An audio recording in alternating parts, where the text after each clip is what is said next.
নেই কোথাও এক আঁচড় সবুজের প্রতিশ্রুতি, এক বিন্দু সরসের সম্ভাবনা। ওই পথ দিয়ে জরুরি দরকারে যাচ্ছিলাম ট্যাক্সি করে। ড্রাইভার বললে, ওদিকে যাব না, দেখছেন না ছন্ন ছাড়া কটা বেকার ছোকরা রাস্তার মাঝখানে দাঁড়িয়ে আড্ডা দিচ্ছে। ছেঁড়া চোঙা প্যান্ট, চোখা জুতো, লোখা মেজাজ, ঠোকা কপাল। ওদিক দিয়ে গেলেই গাড়ি থামিয়ে লিফট চাইবে, বলবে হাওয়া খাওয়ান। কারা ওরা? চেনেন না? ঘরে বাইরে উদাহরণ যা আছে তা উদাহরণের উদাহরণ নয়, তা সুধাহরণের ক্ষুধাহরণের উদাহরণ। নিজের কোলের দিকে চুল টানা এক ছিল মধ্যবিত্ত। ট্যাক্সি লাগবে? লিফট চাই?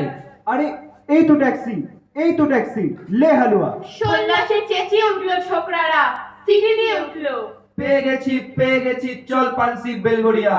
তিনটে ছোকরা উঠে পড়লো ট্যাক্সিতে, একজন ড্রাইভারের পাশে, দুজন পেছনের সিটে। বললুম কতদূর যাবে? এই কাছেই, এই দেখতে পাচ্ছেন না ভিড়।